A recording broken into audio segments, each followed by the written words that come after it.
A'udzu billah, bismillah, alhamdulillah, wassalatu wassalamu ala rasulillah, wa la hawla wa la quwwata illa billah amma ba'd.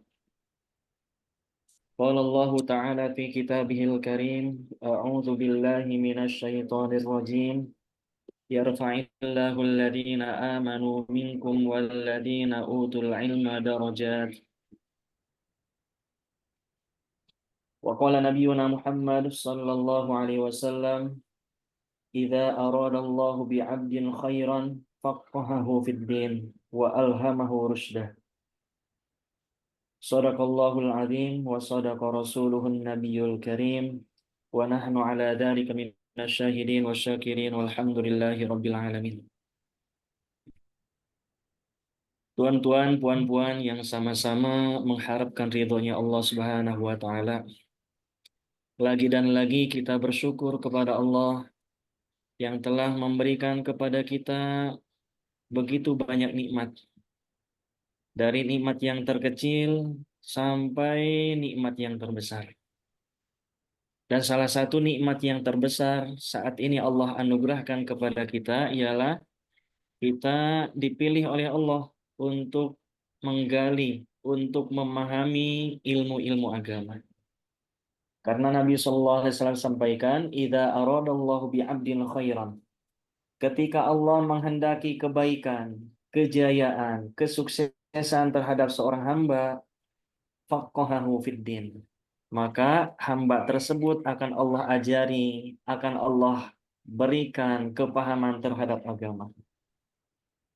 Nah, untuk faham dalam agama ini tak bisa kita tanpa usaha.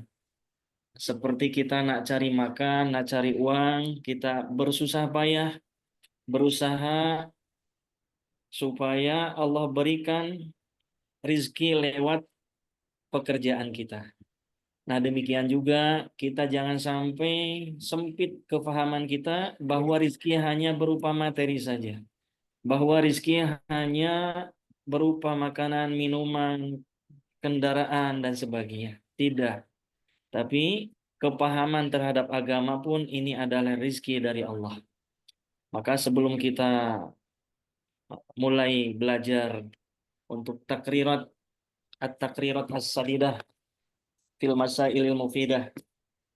Ini judulnya At-Takrirat As-Sadidah fil Masailil Mufidah. Kita berdoa memohon kepada Allah agar Allah bukakan kefahaman, agar Allah berikan kefahaman supaya kita faham dengan isi kitab ini. Setelah faham kita nak amalkan serta sampaikan. Nafikan kecerdasan kita, kita tak boleh buat apa-apa tanpa izin Allah. La haula, kita lemah. Kita lemah, tak ada daya dan upaya untuk menghindarkan diri kita dari sebuah musibah, menghindarkan, menjaga diri kita dari sebuah maksiat. Wala quwata, demikian juga tak ada daya dan upaya. Kita lemah untuk mendatangkan satu ketaatan, kita tak boleh buat apa-apa. Illa billah, kecuali dengan pertolongan dari Allah. Nah, dari pertolongan aun dari Allah Subhanahu wa taala. Sebelum kita nak mulai, seperti mana biasa, kita berdoa. Ad-du'a qabla darsi, doa sebelum belajar. Boleh semuanya baca bersama dengan berharap Allah bukakan kefahaman kita semua. Amin ya Allah ya Rabbal alamin. Bismillahirrahmanirrahim. Nawaitu ta'alluma wa ta'lim wa tadhakkura wa tadhkira wa naf'a wal intifa'a wal ifadata wal istifadata wal hatha 'ala tamassuki bi kitabillah wa sunnati Rasulillah sallallahu alaihi wasallam wa du'a ilal huda wal dalalata 'alal khair ibtigha'a wajhillahi wa mardatihi wa qurbihi wa thawabihi subhanahu wa ta'ala. Allahumma alhimna ilman nafqahu bihi awamiraka wa nawahiyaka warzuqna fahman na'lamu bihi kaifa nunajika ya arhamar rahimin. Allahumma rzuqna fahman nabiyyin وحفظ المرسلين وإلهام الملائكة المقربين برحمتك يا أرحم الراحمين اللهم أكرمنا بنور الفهم وأخرجنا من ظلمات الوهم وافتح لنا أبواب رحمتك وانشر علينا حكمتك يا أرحم الراحمين اللهم انفعنا بما علمتنا وعلمنا ما ينفعنا وعلمنا ما لم نعلم ربنا زدنا علما نافعا وارزقنا فهما واسعا برحمتك يا أرحم الراحمين بسر الفاتحة أعوذ بالله من الشيطان الرجيم بسم الله الرحمن الرحيم وإياك نستعين اهدنا الصراط المستقيم صراط الذين أنعمت عليهم غير المغضوب عليهم Baik, bismillahirrahmanirrahim. Pekan lalu kita bahas seputar mazhab, pengenalan tentang mazhab Syafi'i. Nah, siapa pendirinya, kemudian ulama-ulama Syafi'i setiap kurun, setiap zaman. Nah, sekarang kita nak masuk tentang bab yang pertama, Kitabut Thaharah. Ini adalah biasa susunan fikih. Ya, susunan fikih. Nah, kenapa kok dimulai dengan toharoh? Apa sebabnya kok setiap kitab-kitab fikih itu senantiasa keumumannya, kebanyakannya bermula dengan kitabut toharoh? Ternyata ulama-ulama fikih mereka memahami bahwa perintah Allah yang terpenting, perintah Allah yang paling utama setelah kita beriman kepada Allah adalah perintah sholat. Perintah sholat sangat luar biasa, berbeda dengan perintah yang lain seperti zakat, puasa, haji, silaturahmi, belajar dan sebagainya. Itu Allah memerintahkan, mensyariatkan kepada Nabi Muhammad ada perantara malaikat Jibril alaihissalam. Tetapi di dalam masalah sholat, karena pentingnya masalah sholat, akhirnya Nabi Muhammad SAW diisrokan dan dimi'rajkan untuk apa? Memberikan hadiah yang terbaik berupa sholat. Nah, ini menunjukkan bahwa perkara ini adalah perkara yang sangat penting, tak boleh melalui perantara orang lain. Kalau kita nak kirim paket, nak kirim barang kepada kawan kita, kepada sahabat kita, melalui paket JNE, ekspedisi JNE, atau dan sebagainya, Grab dan sebagainya. Kapan? Ketika barang itu adalah barang yang tak berharga. Tapi ketika kita nak berikan hadiah kepada anak kita suatu perkara yang mahal, berharga, maka kita tak akan menitipkan barang tersebut kepada orang lain. Tapi kita akan jumpa langsung dengan anak kita, dengan sahabat kita. Demikian juga pentingnya masalah sholat. As-sholatu mi'rajul mu'min. Sholat adalah mi'rajnya orang-orang yang beriman. Oleh karena itu, para fuqaha, ulama fikih mendahulukan bab sholat daripada bab-bab yang lain. Kenapa? Alasan yang pertama, karena sholat ini adalah perintah Allah yang terutama, yang paling afdol setelah kita beriman kepada Allah, dan susunannya juga sholat menjadi rukun Islam yang kedua. Kemudian kenapa kok didahulukan kitab toharoh? Karena sholat kita tak boleh kita sholat tanpa ada toharoh. At-tahur, karena toharoh ini adalah sebagai syarat sahnya sholat. Oleh karena itu ulama fikih mendahulukan kitab toharoh sebelum kitab sholat. Karena ini adalah kuncinya menuju kita dibolehkannya untuk sholat. Demikian juga seperti Sunan Tirmidzi. Nah, dalam Kutubus Sittah, Sunan Tirmidzi mendahulukan. Kenapa disebut kitab tersebut disebut Sunan dan disebut Sahih Tirmidzi juga? Karena susunan kitabnya Imam Tirmidzi dalam kitabnya itu sama seperti mana Abwabul Fiqhi. Seperti mana susunan bab-bab dalam fikih. Susunannya dimulai dari kitab Thaharah, kemudian kitab Shalah, kemudian kitab Siyam, Zakat, Haji dan sebagainya. Nah, sekarang kita nak bermula yaitu Kitabut Thaharah. Bismillahirrahmanirrahim. Qala al-musannifu rahimahullahu taala nafa'anallahu bihi wa bi'ulumihi fid dharain. Kitabut Thaharati. Kitab atau menjelaskan tentang bersuci. Ta'rifut Thaharati, poin yang pertama adalah definisi. Supaya kita faham apa yang nak kita buat, apa itu thaharah. Supaya kita tahu, kita kenal dulu apa itu definisi thaharah. Ta'rifut Thaharati lughatan. Definisi thaharah secara bahasa, secara nadhaf, secara lughah, yaitu adalah an-nadhafatu, kebersihan. Kebersihan wal khulusu minal adnas, dan berlepas diri atau bersuci diri, bersih diri daripada adnas, dari danasun. Ini jamaknya daripada kotoran. Al-adnas al-hissiyah. Jadi toharoh adalah bersucinya kita dari kotoran-kotoran. Nah, kotoran di sini musannif menyebutkan ada dua kotoran. Yang pertama al-adnas al-hissiyah. Kotoran yang secara hissi. Secara hissi ini yang boleh dilihat oleh panca indera. Boleh dilihat oleh mata, boleh diraba oleh tangan, boleh didengar oleh telinga, panca indera. Atau secara ringkasnya adalah kotoran-kotoran zahir. Kotoran-kotoran yang nampak, kotoran zahir. Seperti apa kita bersuci dari perkara yang najis zahir? Kattoharoh anil hadathi. Pertama adalah seperti kita bersuci, membersihkan diri kita pertama dari hadas. Ya. Baik hadas itu hadas kecil ataupun hadas besar, sama. Hadas kecil dengan berwudu, kemudian hadas besar dengan mandi besar. Wal khobathi, hadathi wal khobathi. Al khobath di sini apa? Najis atau an-najisi.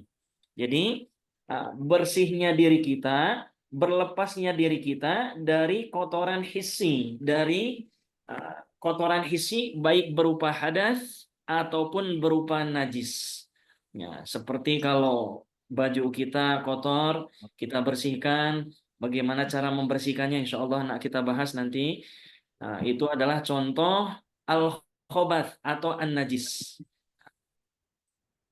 Wal ma'nawiyati, demikian juga yang kedua, toharoh, kebersihan. Secara bahasa, yang kedua juga boleh membersihkan diri kita dari kotoran ma'nawi. Maksudnya ma'nawi ini apa? Kotoran-kotoran batin atau kotoran-kotoran ruhani. Nah, seperti apa? Katoharoti, seperti kita bersuci anil amrodil qalbiyati, daripada penyakit-penyakit al-qalbiyah, qalbun, dari penyakit hati. Ya, dari penyakit hati. Dulu Nabi ketika keluar dari tandas biasa membaca doa, minimal sangat pendek sekali doanya, minimal kita hafal, kita amalkan. Apa doa itu? Doa biasa Nabi ketika keluar dari tandas biasanya membaca doa gufronak. Boleh dibaca dalam kitab Allahumma sholli Muhammad. Kitab Sunan Tirmidzi. Ya, Nabi biasa ketika keluar dari tandas tarik hujan. Tarik angkat Afwan, Afwan Ustaz. Dr. Hasna boleh offkan, mutekan itu tak? Audio tak, Doktor? Mungkin Doktor tak perasan. Afwan. Dr. Hasna boleh mutekan audio tak? Dah. Masih ada lagi. Tak mute lagi. Okey, syukran. Nabi ketika keluar dari tandas minimal membaca doa gufronak. Gufronak. Apa artinya gufronak? Ini gufronak ini ulama bagi tahu bahwa gufronak ini keadaan i'rabnya pertama ada yang menjadi maf'ul mutlaq. Berarti takdirnya ada yang dibuang. Apa yang dibuang? Astaghfiruka gufronak. Ya Allah, aku memohon ampunan. Memohon taubat, memohon ampunan darimu. Coba kita pikirkan, setelah kita keluar dari tandas, setelah kita keluar dari kamar mandi, kenapa Nabi kok membaca doa gufronak? Padahal kita di tandas bukan selepas maksiat, bukan lepas judi, naudzubillah, bukan berbuat yang tak boleh. Kita ditandas hanya buang hajat, satu, dua, buang hajat. Setelah hajat kita tertunaikan, langkahkan kaki kanan, minimal baca doa gufronak. Ya Allah, ampuni dosaku. Kenapa? Hikmah yang pertama. Hikmah yang pertama, doa ini adalah doa Nabi Adam alaihissalam. Dulu kakek kita Nabi Adam alaihissalam ketika di surga bersama Sayyidatuna Hawa. Di surga tak ada buang hajat. Setelah melakukan sebuah kesalahan, akhirnya Nabi Adam alaihissalam dikeluarkan dari surga, kemudian diturunkan di dunia, di bumi. Setelah diturunkan di bumi, makan, minum, dan sebagainya. Dan ketika awal sekali kakek kita Nabi Adam alaihissalam buang hajat, tercium aroma tak sedap. Ketika mencium aroma tersebut, Nabi Adam alaihissalam akhirnya ingat dengan dosa yang pernah ia lakukan ketika waktu di surga. Nah, saat itu akhirnya setelah buang hajat, Nabi Adam alaihissalam langsung minta ampunan terhadap Allah. Ya Allah, ampuni aku. Gara-gara aku memakan buah khuldi, dikeluarkan dari surga, akhirnya aku buang hajat, dan buang hajat ini baunya tak enak. Mungkin ini sebab dosaku. Nah, ini hikmah yang pertama. Akhirnya sama anak-anak cucu-cucu Nabi Adam alaihissalam, doa ini diwiridkan, dibiasakan. Sampai Nabi Muhammad pun baca doa ketika keluar tandas minimal dengan gufronak. Kemudian hikmah yang kedua, kenapa? Hikmah yang kedua adalah karena kita manusia. Man sopo wong, kalau bahasa Jawanya, nusia yang sering dilupakan. Nusia ini sering dilupakan. Kita sering lupa, sering silap. Simpan pena, padahal pena disimpan di telinga. Kita cari-cari, marahin bini mana pena, padahal pena ada di telinga. Marahin kunci, nyari-nyari kunci, padahal kunci ada dipegang di tangan. Kita sering lupa. Apalagi kita sering lupa terhadap nikmat Allah. Dari ujung rambut sampai ujung kaki, itu nikmat Allah semuanya. Sering kita lupa, gara-gara kita sering lupa, akhirnya kita diajari oleh Nabi Muhammad SAW untuk meminta ampunan setelah buang hajat, keluar gufronak. Ya Allah, kenapa? Karena aku sering lupa, ya Allah, untuk bersyukur atas nikmat yang telah Engkau berikan. Kemudian hikmah yang ketiga apa? Hikmah yang ketiga, salah satu hikmah yang ketiga adalah ketika kita buang hajat, kita buang hajat di tandas, buang air kecil kah atau buang air besar, nah, kita nampak apa? Ketika kita melihat, kita merasa jijik dengan kotoran-kotoran jasmani kita. Yang keluar dari hidung nampak jijik, yang keluar dari telinga nampak jijik, yang keluar dari lubang bawah, depan, belakang juga jijik. Karena kita jijik, akhirnya selepas buang hajat kita segera bersihkan. Segera siram, supaya apa? Supaya hilang, supaya bersih, tak ada orang lain yang tahu. Nah, ketika itu hendaknya kita juga istihdor dalam hati. Tanamkan, ingat akan kotoran-kotoran ruhani kita. Kita pun merasa jijik dengan kotoran jasmani, kita bersihkan dengan air, harusnya kita lebih jijik lagi, lebih tak sedap lagi, lebih tak senang lagi dengan kotoran-kotoran rohani, dengan dosa-dosa kita. Bersihkan kotoran jasmani dengan air dan bersihkan kotoran rohani. Kotoran-kotoran rohani, dosa-dosa kita dengan istighfar. Oleh karena itu Nabi menganjurkan ketika keluar kamar mandi gufronak, minimal baca sampai di situ. Apa penyakit hati? Anil amrodil kolbiyah. Penyakit hati seperti apa? Kalau ujbi, seperti ujub. Apa itu ujub? Ujub adalah merasa bangga diri. Bangga diri walaupun tak ada orang. Ya. Semalam suntuk sholat dari Isya sampai subuh. Selepas subuh dalam hati tersirat, merasa bangga bahwa saya sholat semalam dengan kemampuan sendiri. Tak ada orang lain buat seperti macam saya. Ini bangga dengan kemampuan sendiri. Ini namanya ujub. Dan ini bahaya. Ya, bahaya. Dengan ujub bangga diri ini bahaya. Penyakit hati. Kemudian wal kibri, penyakit hati yang selanjutnya adalah kita bersihkan penyakit hati yang kedua, yaitu al kibr, sombong. Sombong dengan merendahkan orang lain, nanti ketika ujub kita sudah ujub, naudzubillah, ada seseorang yang sudah ujub nanti meningkat ke kiber. Nah, kiber juga salah satu dalam hadis qudsi Allah Subhanahu wa taala menyampaikan al-kibru wal kibriya uridai. Nah, kurang lebihnya kiber adalah ridanya Allah Subhanahu wa taala. Dan barang siapa memakai pakaian tersebut, kiber tersebut, alqaituhu jahannama wala ubali. Kata Allah, akan aku tenggelamkan, akan lemparkan ke dalam neraka wala ubali, dan Allah tidak akan peduli. Nah, ini kiber juga salah satu dosa besar. Maka kita tak boleh merasa paling oke, merasa paling ganteng, merasa paling kaya, merasa paling pandai, paling pintar daripada yang lain, itu karena ujub.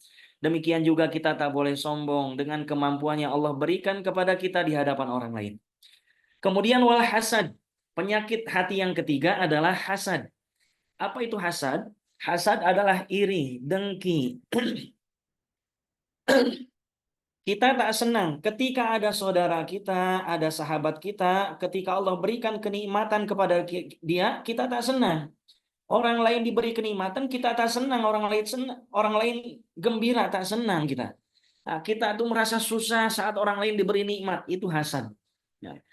Jadi hasad ini adalah angan-angannya supaya kenikmatan yang Allah berikan kepada selain kita supaya hilang, walaupun kita tak mendapatkan nikmat tersebut. Ya, kita tepuk tangan, merasa senang, tertawa saat orang lain luka, naudzubillah. Tapi saat orang lain berjaya, saat orang lain sukses, kita sedih. Nah, ini tanda-tanda hasad. Kemudian waria, penyakit hati yang selanjutnya adalah arya. Ria ini ingin pamer, memamerkan apa yang kita punya, memamerkan apa yang Allah titipkan kepada kita.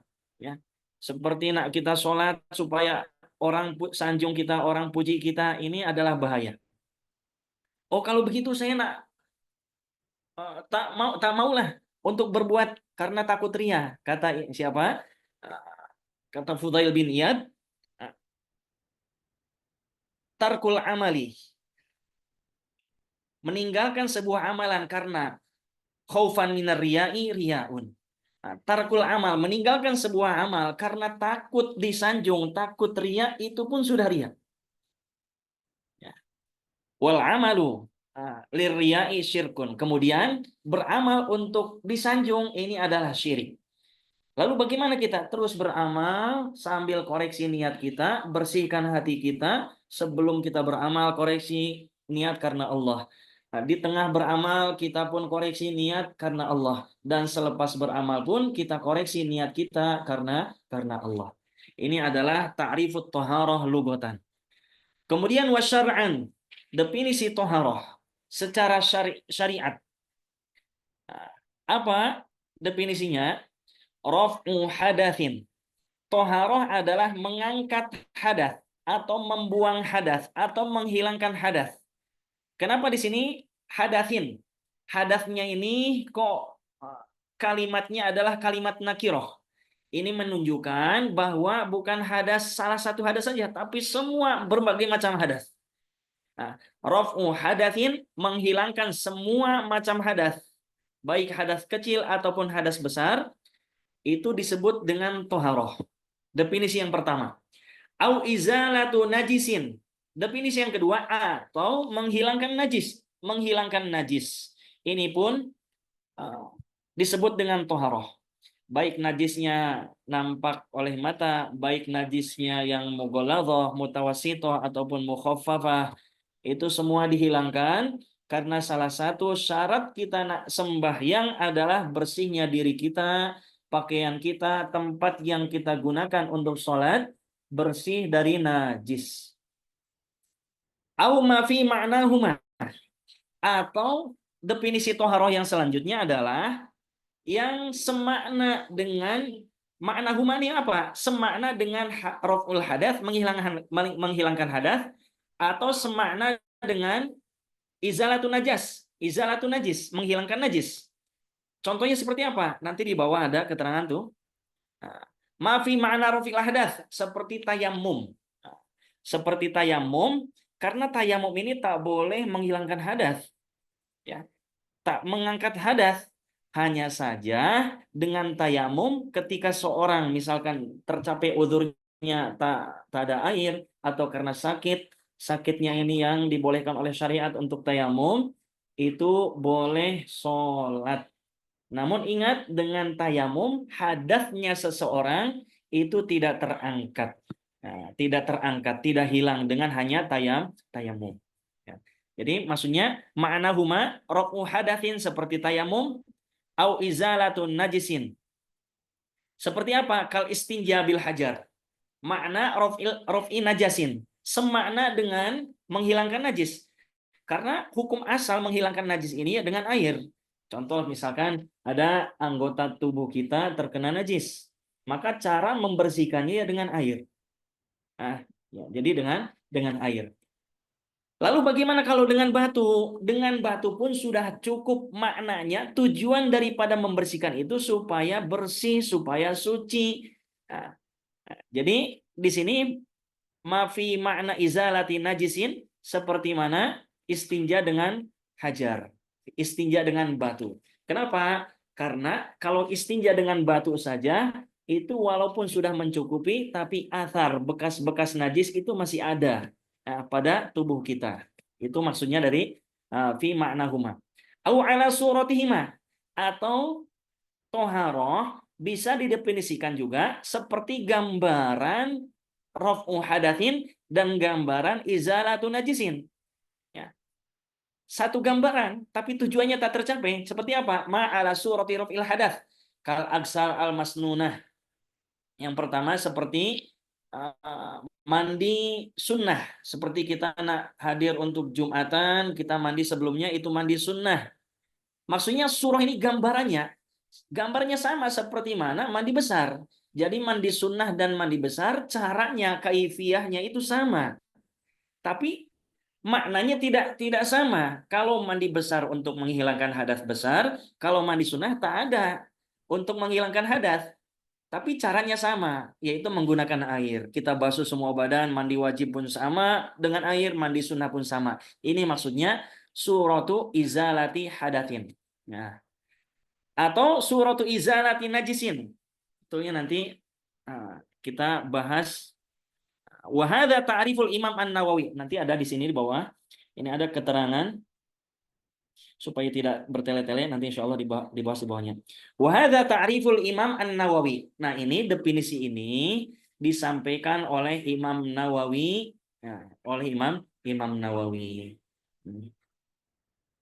Wasyarut ta'rif, definisi, syarah definisi yang tadi kita terjemahkan. Pertama, raf'u hadatsin. Yang pertama adalah toharoh adalah mengangkat hadas. Seperti apa? Kal wudu'i wal gusli. Seperti wudu dan mandi. Wudu untuk mengangkat, menghilangkan hadas kecil. Wal guslu, demikian, dan mandi untuk menghilangkan hadas besar. Yang kedua, izalatun najisin. Menghilangkan najis. Kal istinja bil ma'i. Seperti istinja menggunakan air. Wa ghuslit tsaubi al mutanajjisi. Demikian juga yang kedua contohnya seperti mencuci pakaian yang terkena najis. Ini izalatun najis. Nah, kita basuh tangan kita, badan kita yang terkena najis. Demikian juga basuh pakaian kita, sarung kita, baju kita, gamis kita yang terkena najis dengan menggunakan air. Ini izalatun najis. Yang ketiga, ma fi makna raf'il hadasi. Yang semakna dengan raf'ul hadath. Seperti apa? Katayammumi, seperti mana tayammum. Seperti mana tayammum. Kenapa? Karena tayamum ini, sekali lagi tadi sudah saya sampaikan, bahwa tayamum tak boleh mengangkat hadath. Tayamum tak boleh menghilangkan hadath. Oleh karena itu, ketika niat tayamum pun bukan li raf'il hadath. Tidak seperti mana wudu. Nawaitul wudu'a li raf'il hadathi. Aku niat berwudu untuk menghilangkan hadath. Tapi untuk tayamum bukan li raf'il hadath. Aku nawaitu tayammuma tapi listibahatis shalah. Aku niat tayamum supaya aku diperbolehkan mengerjakan ibadah salat. Jadi sekali lagi tayamum ini maknanya semakna dengan wudhu, yaitu supaya kita boleh sholat. Ya, tapi gambarannya tidak. Makna raf'il hadath. Kemudian wa wudu'i shahibid darurah. Kemudian contoh yang kedua seperti makna raf'ul hadath seperti apa? Wudunya shahibud darurah, orang yang punya keadaan uzur. Kasalisil bauli, seperti mana orang yang beser sedikit-sedikit, kencing lagi sedikit-sedikit, keluar air lagi dari depan, sedikit-sedikit keluar air lagi. Ini namanya orang yang salisil atau orang yang terkena penyakit beser. Nah, bagi orang yang terkena penyakit beser, itu wudhunya bukan lirofil hadas. Wudhunya itu tidak bisa menghilangkan hadatnya. Kenapa? Karena ketika dia wudhu, air kencingnya keluar lagi. Ketika basuh tangan, air kencingnya keluar lagi. Tak beres-beres, terus keluar. Karena ini penyakit. Nah, penyakit. Maka bagi orang yang terkena penyakit tersebut, itu wudhunya bukan lirofil hadas, tapi listibahatis sholah. Fa innal hadatha, karena sesungguhnya hadas, la yartafi'u, tidak akan terangkat, tidak akan hilang, fihima, di dalam dua gambaran ini tayamum dengan wudhunya sohibud darurah, orang yang terkena uzur. Kemudian yang keempat, ma fi makna izalatin najasah, toharoh yang semakna dengan izalatun najasah. Seperti apa? Kal istinja'i bil hajari, seperti mana kita bersuci istinja menggunakan batu. Ya. Boleh tak istinja hanya menggunakan batu? Boleh. Afdolnya mana? Istinja dengan batu atau dengan air? Afdolnya digabung dua-duanya. Maka dalam Al-Quran Allah menyanjung, Allah memuji para pemuda yang tinggal di Masjid Quba waktu itu. Fihi rijalun yuhibbuna ayyatatahharu. Di dalamnya, di dalam tempat itu ada para pemuda, para laki-laki yang mereka cinta dengan kebersihan. Kenapa mereka kok sampai disanjung kayak gitu? Ternyata mereka menggabungkan istinjanya pertama dengan batu, kemudian yang kedua dengan menggunakan air. Ya. Kalau dimilih salah satu, mana afdol, batu atau air? Afdol pakai air.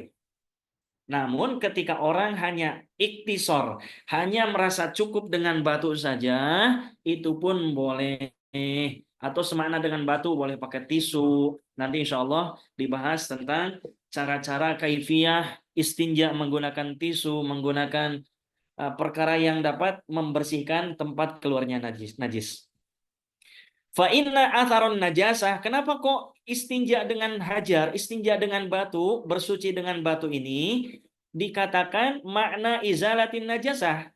Kenapa? Karena alasannya fa inna atharon najasati, karena sesungguhnya bekas najis, bekas najisnya itu akan tetap ada, ya, akan tetap ada. Nah, walaupun dengan hanya menggunakan batu itu sudah dianggap cukup. Kemudian yang kelima, definisi yang kelima, ma'ala surati raf'il hadath, yaitu toharoh yang serupa gambarannya seperti mana menghilangkan hadas. Seperti apa? Gambarannya, caranya tuh, gambaran tuh, surah tuh caranya, kaifiyahnya sama seperti mana untuk menghilangkan hadas. Seperti apa? Kal agsalil masnunati, seperti mandi yang disunnahkan. Mandi yang disunnahkan seperti apa? Mandi untuk hadir sholat Jumat, mandi untuk sholat ketika hadir untuk Idul Adha, Idul Fitri. Nah, itu mandi-mandi yang disunnahkan. Ya. Maksudnya apa? Caranya itu sama seperti mana mandi untuk menghilangkan hadas besar. Untuk menghilangkan hadas besar, mandi besar. Ya.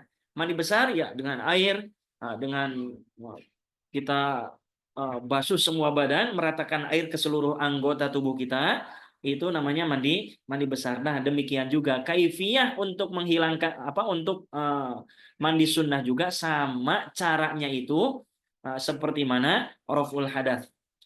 Wal wudu'il mujaddad. Kemudian yang kedua, toharoh untuk apa? Untuk gambarannya ini seperti mana raful hadath. Seperti apa? Kal wudu'il mujaddad. Seperti tajdidul wudu. seperti kita memperbaharui wudhu. Kita masih punya wudhu, kita masih suci, tapi kita boleh untuk tajdidul wudhu, memperbaharui wudhu dengan syarat. Dengan syarat apa? Wudhu yang awal kita sudah pakai untuk sholat kah, untuk hadiri pengajian kah. Tapi kalau wudhu yang pertama kita sudah wudhu, nawaitul wudhu, sudah wudhu, berangkat kemudian ke masjid. Setelah sampai ke masjid, wudhu yang tadi di rumah pun belum dipakai, kita wudhu lagi. Tak boleh ini mubadzir. Tak boleh. Nah, kapan tajdidul wudhu itu? Tajdidul wudhu itu ketika wudhu yang pertama itu sudah kita gunakan untuk ibadah. Contoh kita sembahyang maghrib, ya maghrib kita wudhu, berangkat dari rumah, kemudian berangkat ke masjid. Selepas sholat maghrib kita duduk zikir menjelang isya. Isya kita masih belum batal untuk wudhunya, kita boleh wudhu kembali. Itu namanya tajdidul wudhu. Kenapa kok tajdidul wudhu ini diserupakan dengan raf'ul hadatsah? Karena tajdidul wudhu ini fungsinya bukan menghilangkan hadas, tapi hanya untuk mendapatkan pahala saja. Caranya sama, niatnya pun sama, kaifiahnya sama seperti mana wudhu untuk menghilangkan hadas. Tapi tajdidul wudhu ini hanya sekedar untuk mendapatkan pahala saja, kesunahan saja, keafdolan saja. Kemudian contoh yang selanjutnya, wal ghuslati tsaniyati, basuhan yang kedua, wasalitsati, dan basuhan yang ketiga, fi ghuslil yadi wa ghairiha, di dalam membasuh tangan dan selainnya ketika kita berwudu. Ya. Ingat, yang raf'ul hadatsah itu hanya basuhan pertama. Kita basuh nawaitul wudu'a, satu kali basuhan. Itu basuhan yang pertama adalah basuhan yang menghilangkan hadas. Kita basuh yang kedua kali. Yang kedua ini tak menghilangkan hadas, tapi sunnah saja. Untuk mendapatkan pahala, tapi caranya sama dengan membasuh, meratakan air ke seluruh anggota wudhu. Atau tangan misalkan. Untuk menghilangkan hadas tangan gimana? Dengan basuhan pertama. Dengan merata sampai sikut. Ya, kita lebihkan dikit supaya hati-hati. Basuhan pertama itulah yang menjadikan kita suci, yang menjadikan kita terangkat hadasnya. Adapun basuhan yang kedua dan yang ketiga itu sama caranya dengan basuhan yang pertama, tapi tidak sampai menghilangkan hadas. Fa innahuma, maka sesungguhnya basuhan yang kedua dan yang ketiga, lam yarfa'a, tidak mengangkat al hadatsa, hadas. Nah, wasuratuhuma, tapi caranya, gambarannya kal ghuslatil ula, sama saja seperti mana basuhan yang pertama. Ini. Kemudian definisi yang keenam, ma'ala surati izalatin najasah. Toharoh yang gambarannya ini, caranya ini sama seperti mana menghilangkan najis. Seperti apa? Kal ghuslati tsaniyah, seperti basuhan siraman kedua, wasalitsati, dan siraman yang ketiga, fi izalatin najasah, di dalam menghilangkan najis. Jadi misalkan ketika handphone kita, bukan handphone, misalkan sebuah wadah terkena najis, kita basuh sekali, ketika sudah hilang ainnya, sudah hilang, tak nampak lagi, itu sudah bersih. Sudah bersih, kita basuh lagi. Nah, ini basuhan yang kedua ini tidak menghilangkan najis. Kenapa? Karena basuhannya, najisnya itu sudah hilang dengan basuhan yang pertama. Tapi basuhan yang kedua juga caranya sama ya dengan air itu. Basuhan yang kedua dan basuhan yang ketiga itu pun sama seperti mana basuhan yang pertama, siraman yang pertama. Fa innahuma, maka sesungguhnya basuhan ats-tsaniyah yang kedua dan yang ketiga, lam tuzila, tidak menghilangkan an-najasata, tidak menghilangkan najis. Wasuratuhuma, meskipun gambarannya, caranya, metodenya kal ghuslatil ula, sama seperti mana basuhan yang pertama. Nah, ini definisi ini adalah definisi menurut Imam Nawawi. Nah, Imam Nawawi. Lebih simpelnya lagi yang di bawah ini itu fi'lun. Apa itu toharoh? Fi'lun. Pekerjaan matustabahu bihis sholah. Pekerjaan yang dengannya boleh kita mengerjakan sholat. Nah, Jadi itu disebut toharoh. Seperti kita wudhu, dengan wudhu kita boleh sholat. Setelah kita wudhu boleh sholat. Nah, dengan mandi karena kita punya janabah, mandi dulu. Dengan sebab mandi kita wajib sholat. Nah di sini perlu digarisbawahi bahwa kita nak sholat ini kena bersuci. Kena suci, baik suci dari hadas kecil, hadas besar, ataupun suci dari najis.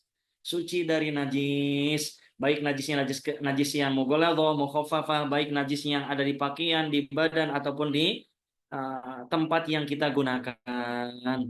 Kemudian kalau di Indonesia ini banyak orang salah paham, terutama ibu-ibu, terutama puan-puan nih banyak yang salah paham ketika mereka sedang haid, ketika mereka sedang datang bulan, ketika mereka sedang men, kalau bahasa sini tuh men, ketika perempuan terkena datang bulan, setiap bulan datang haid, itu banyak di sini yang beranggapan bahwa ketika haid itu tak boleh mandi pakai keramas, jadi khawatir nanti rambutnya akan jatuh. Nah, kenapa? Karena mereka beranggapan bahwa rambut yang jatuh ketika ketika hadas besar itu wajib dimandikan. Ini kepahaman yang sudah menjamur di masyarakat, banyak salah paham, banyak yang salah paham. Ya. Sekali lagi, kaidahnya seperti ini. Kita simpelkan bahwa kita wajib mandi itu kapan? Ketika sudah suci atau ketika kita nak sholat. Ya. Kita punya hadas nih. Sekarang menjelang maghrib masih lama lagi. Nah, sekarang kita terkentut atau hadas kecil atau sentuhan kulit, misalkan sehingga wudhu kita batal. Nah, kita wajib berwudhu itu sekarang ketika batal atau ketika nanti nak kerjakan sholat lagi? Tentu jawabannya kita wajib wudhu itu kapan? Ketika kita mau mengerjakan sholat. Gitu ya. Demikian juga, pakaian yang harus bersih itu adalah pakaian yang dibawa. Pakaian yang dibawa sholat. Ya.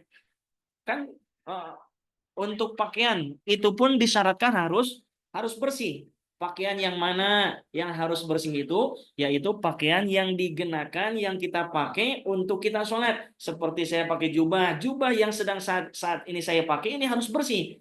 Songkok yang sedang saya pakai ini harus bersih. Sarung celana yang saya pakai ini harus bersih. Ini ketika mau sholat. Adapun pakaian yang terkena najis yang sudah ada saya letakkan di kamar mandi, yang sudah saya letakkan di tandas, tadi bawa sholat lagi, bodoh amat mau dicuci mau enggak, ketika saya sholat sah sholatnya. Kenapa? Karena pakaian yang di tandas itu tak dibawa sholat. Jadi sekali lagi, pakaian yang harus bersih itu adalah pakaian yang dibawa untuk sholat. Demikian juga anggota tubuh, rambut kah, kuku kah yang harus bersih, yang harus dimandikan adalah anggota yang masih nempel sehingga kita bawa untuk sholat. Rambut ini yang nempel masih di kepala, ini kan ketika sholat ini apa? Masih dibawa. Nah, rambut inilah yang wajib dimandikan. Kenapa? Karena rambut ini dibawa untuk sholat, harus bersih. Adapun rambut yang sudah terjatuh, adapun kuku yang sudah terpotong, itu tak ada ulama madzhabul arba'ah, Imam Syafi'i, Imam Maliki, Imam Ahmad, dan Imam Abu Hanifah bersepakat bahwa tak wajib memandikan rambut, kuku, anggota tubuh yang terpotong ketika kita hadas besar, wallahu a'lam. Nah, jadi yang harus bersih ini adalah semua anggota tubuh, semua pakaian yang kita gunakan, yang kita bawa untuk ke dalam sholat. Sampai di sini ada yang ditanyakan dulu?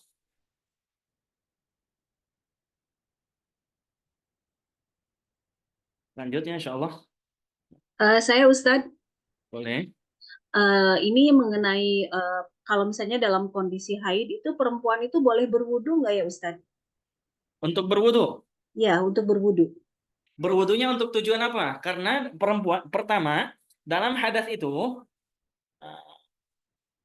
ketika mau mandi kan misal ketika mau mandi boleh itu karena termasuk sunnah-sunnah mandi.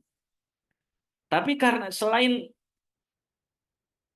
apa? Selain untuk toharoh, selain untuk apa? Dalam keadaan hadas besar atau dalam keadaan junub, itu tujuan untuk wudhu tuh untuk apa? Karena tujuan wudhu itu adalah untuk diperbolehkannya misalkan menggunakan ibadah-ibadah yang harus kena wudhu. Sementara perempuan dalam keadaan haid itu kan dilarang, dalam keadaan hadas besar dilarang untuk ibadah, menyentuh Al-Quran dan sebagainya.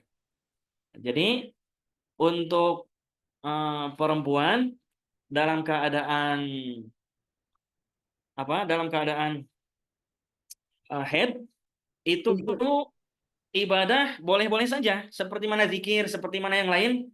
Hanya yang dilarang itu dalam keadaan haid, tinggal kita lihat pekerjaan apa sih yang dilarang. Pertama, masalah sholat. Nah, sholat dilarang bagi perempuan yang sedang haid. Kemudian yang kedua, baca Quran. Demikian juga nyentuh mushaf, itu tak boleh.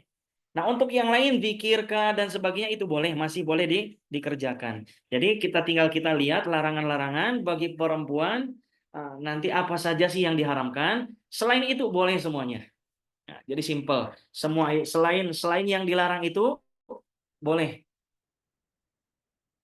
Seperti mana, Pak? Nah, seperti yang membatalkan wudhu. Banyak orang yang membatalkan wudhu. Jadi rumusnya untuk belajar fiqh, belajar apapun, kita tinggal hafalkan definisi, hafalkan rukun, hafalkan syarat, hafalkan yang membatalkan. Contoh, ketika kita punya wudhu, kemudian kita injak kotoran najis, kotoran ayam dan sebagainya, itu najis. Gimana wudhu kita? Tinggal dicek aja, dicek perkara yang membatalkan wudhu ada atau tidak di sana. Ketika tidak ada, oh berarti tidak batal. Nah, kurang lebihnya seperti itu. Baik Ustadz, terima kasih. Satu lagi Ustadz, kalau misalnya kita dalam kondisi selepas buang air besar atau buang air kecil, kemudian di toilet itu tidak ada air ya, jadi kita hanya memakai tisu yang kita basahi dengan air. Kemudian kita bersihkan. Apakah itu sah nggak kalau kita melakukan sholat itu Ustadz? Baik, terima kasih. Pertanyaannya bagus, luar biasa, Masya Allah. Walaupun ada air, tisu itu sifatnya sama seperti mana batu. Cara menggunakannya nanti di depan ada tuh hajarul istinja, sedikit lagi di depan. Itu cara menggunakan tisu ini sama dengan syarat-syarat menggunakan batu. Jadi bukan hanya menggunakan batu. Ketika ada air, di rumah saya air banyak, misalkan di ember banyak, di toren pun banyak, di tangki air pun banyak, tapi saya tak mau pakai air, hanya pakai batu saja, boleh tak? Boleh. Kalau hanya pakai tisu saja, boleh. Dan cara menggunakannya, tisunya itu tak usah dikasih basah. Ya, pertama tisunya biar kering saja begitu, biar kering. Nah, karena syarat-syarat menggunakan tisu supaya kita boleh untuk sholat ini, najisnya apa? Najisnya itu belum terkena air, najisnya belum basah, najisnya belum pindah, kemudian perkara yang kita gunakan untuk bersuci pun itu qali'un, dapat membersihkan. Jadi ketika ambil kertas, ya, ambil tisu, setelah ambil gulung-gulung langsung bersihkan dengan tisu. Jadi tisunya jangan dibasahi terlebih dahulu. Nah, ini caranya. Kalau mau digabungkan gimana? Tisunya yang pertama 3 kali, karena syarat istinja menggunakan batu ini syaratnya harus 3 menurut Imam Syafi'i. Syaratnya at-taklif, kemudian yang kedua inqaul mahal. Syarat yang kedua. Syarat yang pertama apa? Batunya itu atau tisunya harus berjumlah 3. Jadi 3 ambil tisu, bersihkan. Misalkan ini anggota tempat keluar najis, bersihkan. Kemudian ambil tisu lagi sampai 3 kali. Ini sudah dianggap bersih. Nah, kalau kita mau gabungkan baru tisu yang keempat baru kena pakai air boleh. Tapi kalau tisu pertama langsung kena air, maka ini melanggar kaifiyah untuk thaharah menggunakan batu dan sejenisnya. Batunya basah, tisunya basah yang pertama pakai tisu, ini masih najis. Kenapa? Karena syaratnya ini najisnya belum terkena air ketika mau membersihkan dengan tisu, batu dan sebagainya. Jadi iktisor, Hanya menggunakan tisu saja itu boleh. Tapi caranya itu bukan kena air dulu, tapi kena tisu dulu, baru selanjutnya tisu yang keempat, baru pakai air boleh. Itu untuk Baik, terima kaifiah. kasih Ustadz. Baik, sama-sama. Nah, itu hikmahnya, caranya kan untuk kalau digabungkan, mana caranya gimana? Bukan kena air dulu baru pakai batu, tapi pakai batu dulu baru pakai air. Pakai batu dulu baru pakai air. Itu pun tahlis. Itu pun demikian juga ketika kita singgah di kedai, misalkan singgah di kedai, ketika kita nak cuci tangan kemudian tak ada sabun di sana. Kalau di Indonesia biasa suka ada makan-makan bersama. Nanti cuci tangannya itu kalau di Indonesia suka dikasih di mangkuk. Ya, di mangkuk. Cuci tangan untuk semua orang dikasih dalam satu mangkuk. Ketika orang baru makan dengan yang berlemak, tangannya kotor, itu langsung dicelupkan ke mangkuk tersebut, otomatis air yang dalam mangkuk itu langsung kotor. Ditambah yang kedua, tambah yang ketiga, sampai 40 orang jadi kuah tuh air mangkuknya. Gimana caranya? Caranya seperti mana istinja menggunakan batu. Jadi caranya jangan langsung dicelupkan kalau tak ada sabun. Caranya gimana supaya bersih tangan kita dan air supaya tetap jernih? Caranya ambil tisu dulu, ambil lap dulu, kemudian bersihkan tangan kita. Setelah bersih, baru celupkan ke air. Insya Allah tangan kita bersih dan air pun tetap jernih. Itu cara adab-adab ketika kita cuci tangan. Taib, kembali lagi, maqasidut thaharah. Pembahasan selanjutnya adalah bentuk makosid ini. Bentuk-bentuk toharoh. Bentuk toharoh. Macam-macam toharoh. Ashkaluha bentuknya. Makosid atau ashkal. Bentuk toharoh itu ada 4. Pertama al-wudu'u. Yang pertama adalah dengan berwudu. Yang kedua wal guslu. Yang kedua mandi. Mandi pun salah satu cara toharoh. Wat tayammumu. Yang ketiga cara bersuci yang selanjutnya adalah bertayamum. Kemudian yang keempat, izalatun najasah. Yang keempat itu adalah menghilangkan najis. Jadi cara bersuci yang keempat adalah menghilangkan najis. Ini macam-macam toharoh. Kemudian selanjutnya, wasailut toharoh. Wasilah-wasilah toharoh. Atau maksudnya ada apa dengan wasilah? Al-asya allati yutatoharu biha. Perkara-perkara, segala hal yang dipakai untuk bersuci. Jadi kita nak bersuci, kita pakai apa? Gunakan apa nih? Gunakan debu kah, dengan tepung kah, dengan air Coca-Cola kah, dengan Sprite kah, dan sebagainya. Itu hanya 4 saja yang boleh digunakan untuk bersuci. Yang pertama apa? Al-ma'u. Alat yang pertama atau perkara yang pertama yang boleh kita gunakan untuk bersuci adalah air. Air bersyarat. Nanti kita bab selanjutnya pembahasan tentang air. Ya. Air. Apa itu air? Syaratnya apa air di sini? Idza kana tahuran. Apabila airnya mensucikan. Suci plus dapat mensucikan. Atau disebut dengan air mutlak. Nah, air mutlak ini air yang tak punya nama permanen secara permanen. Tapi namanya ini selalu berubah-ubah. Kita ambil air di sumur, namanya air sumur. Setelah diangkat, air itu kemudian kita simpan di gelas, namanya jadi berubah air gelas. Kita simpan lagi di ember, namanya jadi air ember. Kita simpan di wadah, namanya air wadah. Kita simpan di toren, di penampungan air, namanya air toren dan sebagainya. Ini namanya air mutlak. Jadi dia punya nama, namanya tidak permanen, tapi berubah-ubah sesuai dengan tempat yang dia tempati. Itu namanya air mutlak. Kalau air tidak mutlak itu tidak berubah. Ghairul mutlakin. Air yang tidak mutlak ini adalah air yang punya nama permanen. Permanen ini baku, tak dapat berubah. Contoh seperti kita punya teko. Kita punya teko, setelah ada teko, masukin air kopi. Air, masukin kopi. Otomatis teko tersebut berisi air kopi. Kita tuangkan ke gelas, namanya pun tetap air kopi. Ketika gelas itu pecah yang keluar dari gelas itu namanya air kopi. Itu namanya air ghairul mutlak. Nah, ini yang bisa digunakan, yang boleh digunakan untuk bersuci adalah air mutlak. Kemudian selanjutnya, at-turab, alat yang selanjutnya yang digunakan untuk bersuci adalah at-turab, yaitu tanah. Idza kana tahiran, dengan syarat tanahnya itu tahiran, suci. Jadi tanahnya ini suci, tahuron, dan mensucikan. Khalisan, murni, tak ada campuran, tanah murni, tak tercampur dengan tepung, tak tercampur dengan terigu, dengan aci dan sebagainya. Murni tanah, lahu gubarun, dan tanahnya yang mempunyai debu. Jadi tanahnya itu yang berdebu, bukan tanahnya yang becek, yang berlumpur dan sebagainya. Ini tanahnya tanah yang bergubar, berdebu. Nah, ini turab. Kemudian yang ketiga, perkara yang dapat digunakan untuk bersuci adalah ad-dabigu. Apa itu ad-dabig? Perkara yang digunakan untuk menyamak. Menyamak. Menyamak. Menyamak, tahu ya menyamak? Jadi kalau ada kulit, ada hewan seperti lembu kah, kambing kah,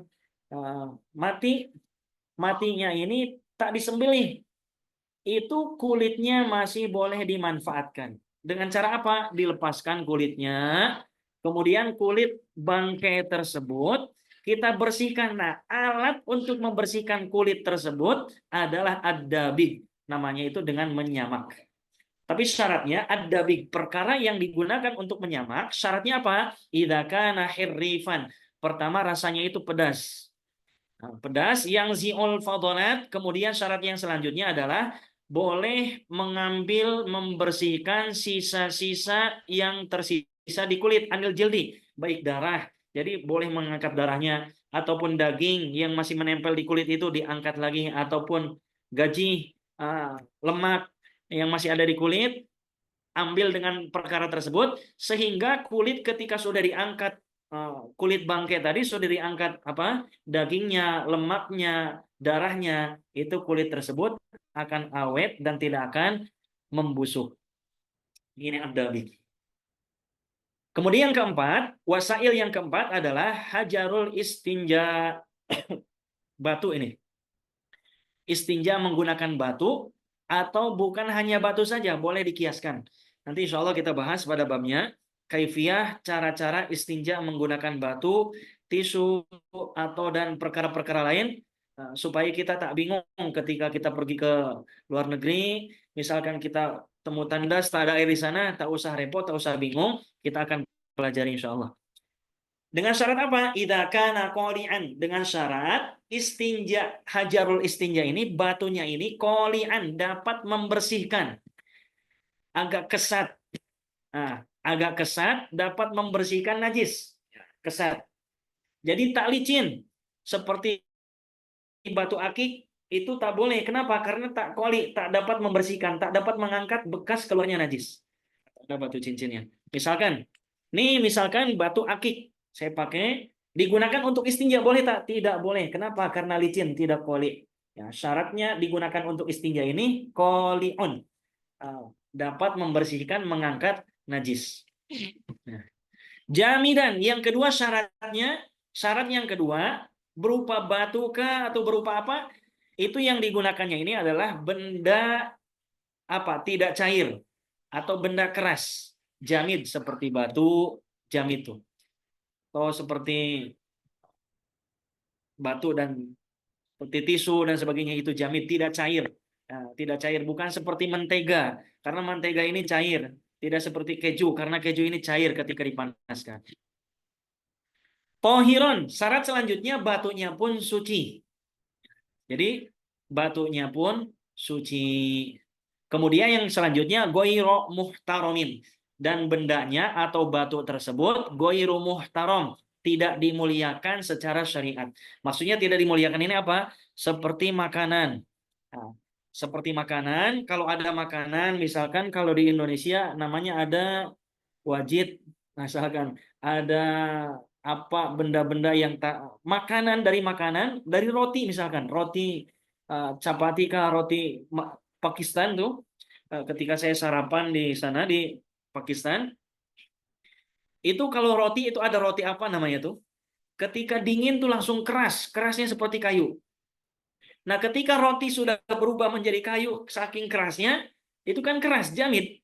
Tapi tak boleh digunakan untuk istinja. Kenapa? Karena perkara tersebut muhtaram, dimuliakan, yaitu makanan manusia. Nah, kemudian hadisnya apa? Nahan Nabi sallallahu alaihi wasallam ayyastanjiya bi aqalla min thalathati ahjarin. Nabi itu melarang untuk istinja menggunakan batu kurang dari 3. Sebetulnya yang 3 ini belum masuk ke sini, nanti pada babnya tersendiri. Jadi minimal pakai 3 atau satu batu yang mempunyai 3 ujung. Satu batu yang mempunyai 3 ujung itu pun boleh. Misalkan segitiga, ujung pertama, ujung kedua, kemudian ujung ketiga. Itu boleh. Syaratnya minimal 3. Jadi goir muhtaram. Kenapa? Mana dalilnya sih? Dulu Nabi itu melarang istinja menggunakan biidhamin, dengan menggunakan tulang. Sebetulnya kita mengkiaskan ke sana. Nah, dalil secara langsungnya tidak ada. Ya, sebetulnya kita di mimbabi aula. Jadi Nabi itu dulu melarang kita istinja menggunakan idham, dengan tulang. Pertama, kenapa dilarang dengan tulang? Fa innahu zadu ikhwanikum minal jin. Pertama, karena tulang ini adalah makanan saudara kita dari bangsa jin. Ya. Nah, ini dikiaskan. Makanan jin saja tidak boleh digunakan untuk istinja, apalagi makanan kita Bani Adam. Ya, lebih mulia daripada jin dan sebagainya. Kemudian kedua, kenapa kok dengan tulang tak boleh? Karena tulang ini dapat membahayakan. Kalau tulang ada yang pecah atau tajam, nanti kita gunakan malah luka tubuh kita. Nah, demikian juga kita tak boleh menggunakan apapun yang dapat melukai kita untuk istinja, tak boleh. Kemudian demikian juga tak boleh istinja birawthin, biidhamin wala birawthin. Nabi pun melarang istinja menggunakan kotoran. Dengan kotoran kucing misalkan, kotoran kucing sudah kering kita gunakan untuk istinja, ini tak boleh. Kenapa? Karena kotoran kucing itu sendiri adalah najis. Bagaimana perkara yang najis dapat membersihkan najis? Tak boleh. Ini untuk perkara-perkara yang dapat digunakan untuk bersuci. Kemudian selanjutnya wasailul wasaili itnani. Perantaranya perantara. Maksudnya perantara gimana ini? Wasilah. Wasail di sini adalah untuk menghadirkan asya, empat perkara ini. Jadi wasilah untuk menghadirkan ma'un, untuk menghadirkan turab, untuk menghadirkan dabik, untuk menghadirkan hajarul istinja. Jadi wasail di sini yang pertama ini adalah wasilah atau usaha kita untuk menghadirkan wasail yang 4 ini, 4 perkara ini. Itu ada 2. Jadi usaha kita untuk menghadirkan air, debu, perkara yang untuk digunakan untuk menyamak, demikian juga untuk batu, ini ada 2 caranya ini. Pertama apa? Al-ijtihadu. Pertama berijtihad. Apa itu berijtihad? Berijtihad adalah kita menggunakan kemampuan kita untuk memilih, mentakyin sebuah perkara. Contoh seperti ini. Ada 2 wadah. Misalkan seperti ini. Ada 2 wadah. Anggap saja ini ember, ini ember. 1 wadah. 1 wadah, 2 wadah. Kita di bilik di rumah kita punya 2 wadah. Kemudian disimpan di depan rumah. Ternyata kita lihat ada anjing, ada hewan anjing lewat jilat salah satu air yang ada di ember tersebut.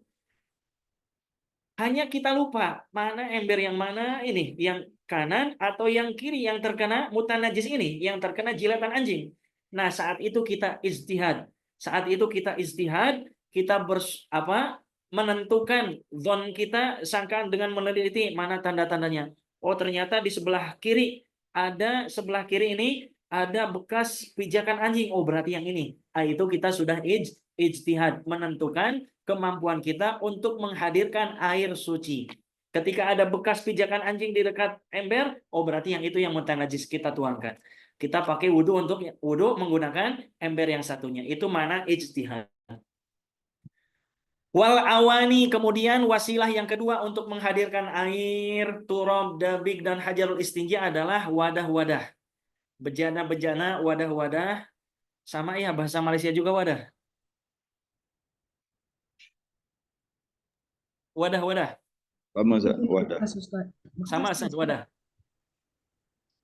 Jadi wadah Jarang guna wadah. wadah. Wadah seperti ember, seperti baskom, seperti gayung. Itu adalah wadah-wadah yang biasa digunakan untuk apa? Yang digunakan untuk apa? Untuk menampung air. Nah, wadahnya pun kita tentukan wadah yang suci. Nah, tentukan wadahnya yang suci. Jangan sampai wadahnya yang najis. Jangan sampai wadahnya menggunakan aniyatul dzahabi wal fiddah. Jangan sampai menggunakan wadah yang terbuat dari emas dan perak. Karena itu terlarang. Nah, dilarang, haram kita menggunakan wadah-wadah, bejana, piring, ember, dan sebagainya, gelas untuk minum, untuk kita wudhu, menggunakan bahan yang terbuat dari emas dan perak. Qala ba'duhum fi dzalika, maka sebagian ulama meringkas pembahasan tadi, wasailut thaharati dalam nazam.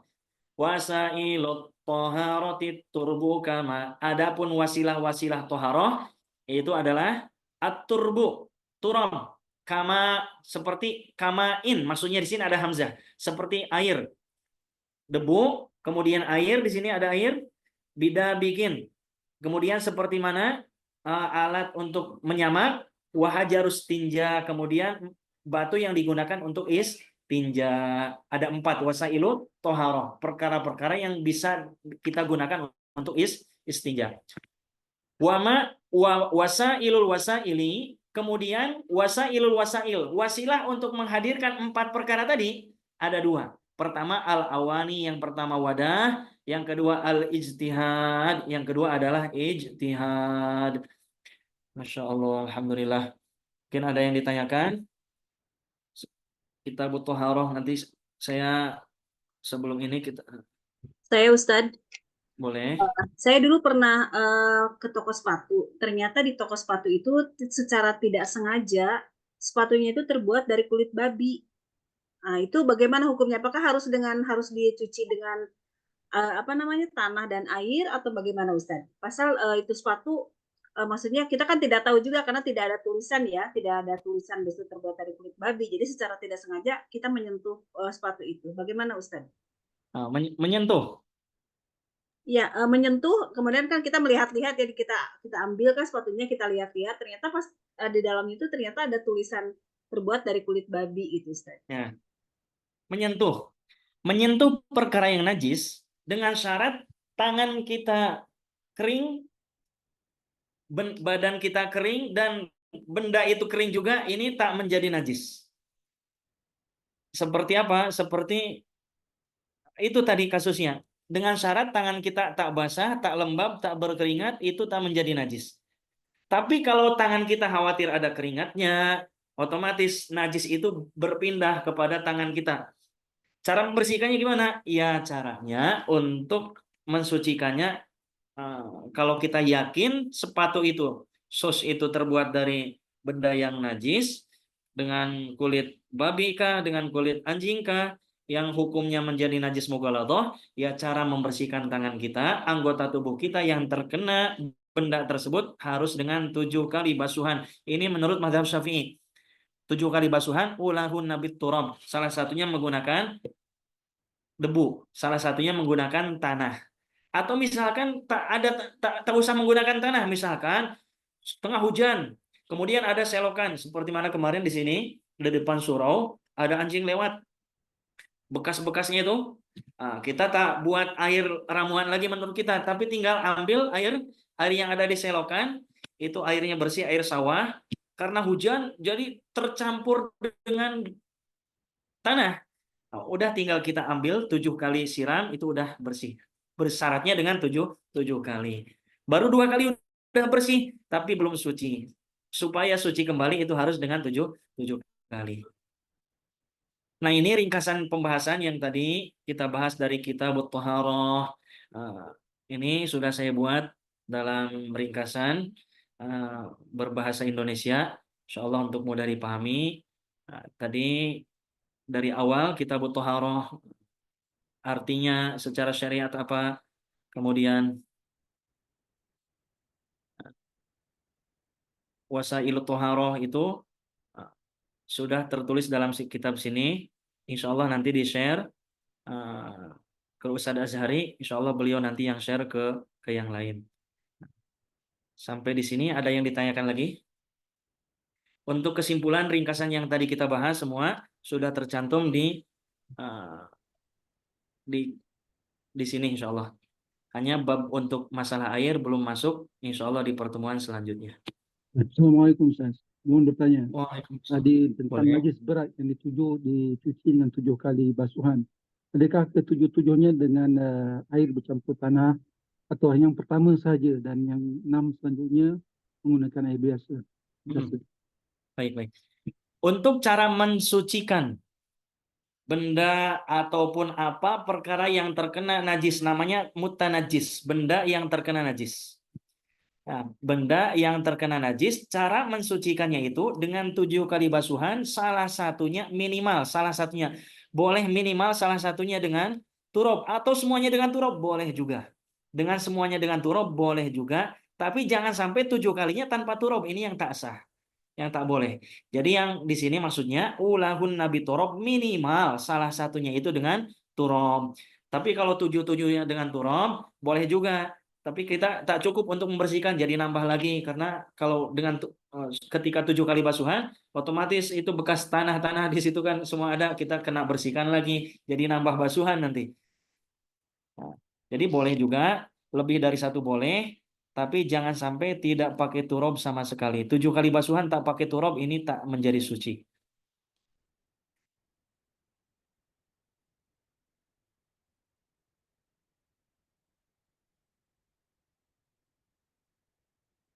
Ada yang ditanyakan lagi? Ustaz, Boleh, itu bukan untuk najis mughaladzah ke Ustaz? Mughaladzah. Yang tadi tu, yang basuh dengan 1 dengan turab, dan lagi yang 6 lagi tak, yang 7 kali itu adalah untuk najis mughaladzah sahaja kan? Jadi najis mughaladzah ini najis yang terlahir atau dari anjing dan babi, wa ma tawallada minhuma, dan apapun yang keluar dari anjing dan babi, bulunya, tulangnya, giginya, anaknya misalkan, walaupun anaknya air kencingnya, BAB-nya dan sebagainya, itu mughaladzah.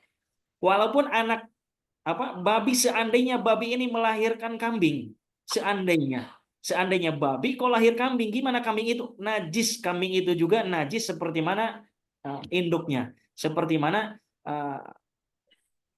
keturunannya. Dan ini cara mensucikannya ini, kalau menurut mazhab Syafi'i itu dengan 7 kali basuhan, minimal salah satunya biturobin, dengan debu, dengan tanah, salah satunya minimal. Tapi kalau semuanya pakai tanah pun boleh, tapi jangan sampai tidak pakai tanah sama sekali.